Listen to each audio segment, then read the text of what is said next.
चलिए इस तो बात करते हैं इसी को और नए क्वेश्चन के बारे में। इस क्वेश्चन में एग्जामिनर ने कहा है ए और B working together can finish a piece of work in 12 days while B alone can finish in 30 days. In how many days A alone finish the remaining work? तो देखिए इस question को अगर थोड़ा ध्यान से देखेंगे तो ये ऑप्शन की मदद से बड़े आसानी से जाए। कैसे जरा देखिए, एग्जामिनर ने ए के लिए बोला है, माना कि भाई हम जिस ऑप्शन में से उठाएंगे वो ऐसी वैल्यू उठाएंगे जो आसान हो हमारे लिए। तो ए के लिए बोला तो ए जो है मान लेते हैं कि 20 दिन में करता है, तो मेरे पास में जो ये है ये कितने दिन में कर रहा है आपका बी 30 दिन में। तो क्या करा, इन दोनों को मल्टीप्लाई कर दीजिए, देखिए 30 दूनी 60 यानी 600 आ जाएगा।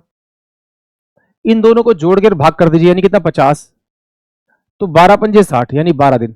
यहाँ 12 दिन आ रहा है, इसका मतलब ऑप्शन बी ही इस क्वेश्चन के लिए करेक्ट आंसर होगा। यानी कि ए जो है वो अकेला जो पूरे काम करने में 20 दिन लेगा। कैसे जरा देखिए, जब भी इस तरह क्वेश्चन आए, जैसे यहाँ पर देखा ए दे रखा है एक्स, बी दे रखा है आपका वाई, तो मैंने देखा बी का तो मेरे को वैल्यू दे रखी, ए की वैल्यू मैंने ऑप्शन से मान ली। मैंने ऐसे ऑप्शन से वैल्यू मानी जो मेरे लिए आसान हो।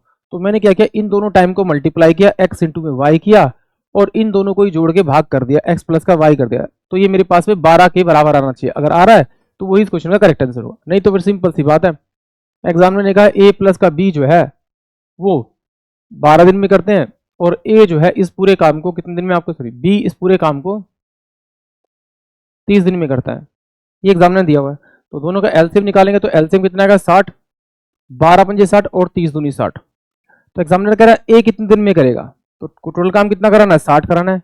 अब जरा देखिए बी अकेला कितना काम करता है, 2 यूनिट काम करता है, तो 3 यूनिट काम किसने किए होंगे, ए ने, तभी तो दोनों ने मिलकर 5 यूनिट काम किए होंगे। तो सिंपल सी बात 30 से भाग कर दीजिए, तो ये कितना हो जाएगा 20। यानी कि ऑप्शन जो बी होगा वो इस क्वेश्चन के लिए करेक्ट होगा। आई होप आप सभी को क्वेश्चन समझ में आया होगा।